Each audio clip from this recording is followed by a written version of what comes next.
Hello, if you're watching this, you most likely either want to print out one of the giant D20 designs that I have made, or you would like to take a stab at making one yourself. Either way, if you haven't already, you're going to need to download the proper files from one of the links in the description. Each of the links will take you to a collection of 3D models. If you want to just print one of the designs that I made, you can choose the one that's there and then print the STL as normal. However, if you're trying to design one of your own, you need to click on the Customizable giant D20 and get some files from there. You're also going to need an SVG file of whatever logo it is you want to print into your die, and you need Inkscape, which is a free program, and Fusion 360, which has free options, all of which I will include links to in the description. Once you've done that, you're going to download the parametric die face.svg from whichever site you clicked on. That should open it up in Inkscape, and then you'll head up here to File, Import, and then import whatever SVG you have chosen. In this case, I'm doing a Triforce from The Legend of Zelda.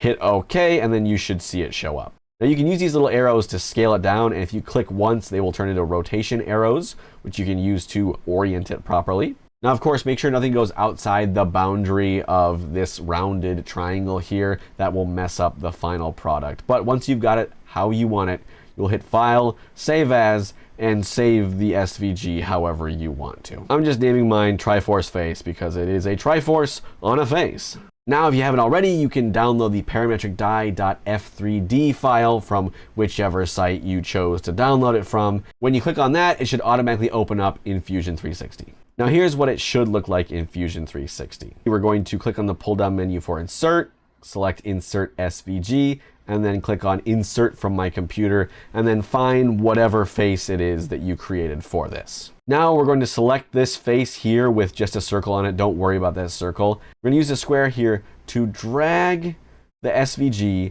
so it lines up perfectly with the face like that. And then we're going to hit OK. Next, we're going to go way down here. We're going to click on this sketch icon, and we're going to drag it to the left of this square prism right here. And then we're going to right-click the square prism itself and hit Edit Feature. Now, I updated the model, so this circle shouldn't even appear. But if it does, you're going to have to click it to deselect it. And then you're going to click every section that you want to get indented into the die. And then you'll hit OK, and there we are. Your design is imprinted into the die itself. Now, we're going to go over to the bodies on the left, right-click on Blank Die, go down to Save as Mesh, hit OK, and then click these three dots to select where you want to save it. I'll just make a new folder called Triforce Die to save it in. Name it whatever you want, Triforce Die, cool, and hit Save. And then hit Save again. Now, if you go and you look in the folder where you saved it, you should see it as an STL. Click on the STL, load it in whatever slicing software that you wish, and voila, there it is. You can feel free to slice it however you want it. If you want to put a pause right after the design is imprinted so you can swap out the filaments and get the two-tone design that I got in some of my personal dice, feel free, but I will leave that up to you. Okay, Editing Carl here with a couple things. Number one, you may absolutely upload your own creations to various 3D model hosting sites around the internet on the condition that you just credit me. So just put my name in there and where the original came from, and then include a link to the original like customizable file, and then we'll be square there.